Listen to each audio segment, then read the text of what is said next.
You know what's really scary? It's October and you still haven't asked your coworkers what they're going to be for Halloween. Well, with just enough time to spare before All Hallows Eve, here's a quick history of Halloween. Now, if you're American, you might celebrate with costumes, candy, and carving pumpkins into jack-o'-lanterns. But did you know that these traditions almost didn't happen? Not only does Halloween not belong to Americans, the US isn't even its namesake. Halloween is actually a shortened version of All Halloween, which is celebrated on October 31st, and it was a day for the Christian Church to remember all the dead, especially those who died in the preceding year. But this Day of the Dead celebration wasn't always such a happy occasion. For the first few centuries, All Halloween was more like a Day of the Departed where spirits could return to earth and wreak havoc.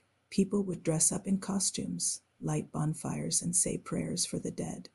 The modern celebration of Halloween can be traced back to the ancient Celtic festival of Samhain, which took place on November 1st. The Celts were an ancient people who lived in what is now Ireland, Britain, and northern France. And for them, November was the end of the harvest season and the beginning of the dark, cold winter. This didn't bode well for their food supply, so it was a somber occasion.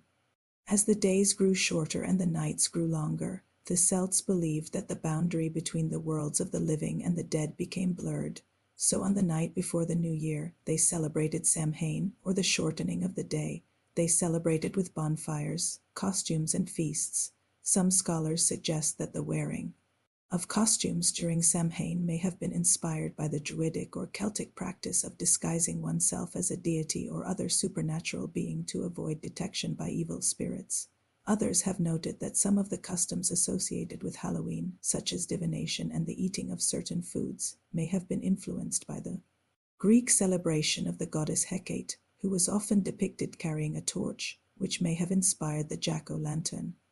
Regardless, the influence of paganism in early Halloween celebrations cannot be denied.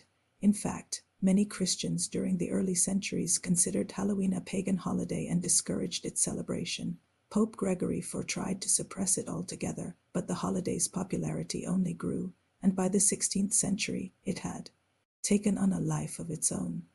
In Ireland, Scotland, and England, people would go door to door singing songs and reciting poetry in exchange for food. In America, where the holiday was brought over by European immigrants, this tradition evolved into trick-or-treating. Meanwhile, the carving of pumpkins into jack-o'-lanterns is believed to have originated in Ireland. They used to carve scary faces into turnips and potatoes and put candles inside to ward off evil spirits. When Irish immigrants came to America, they found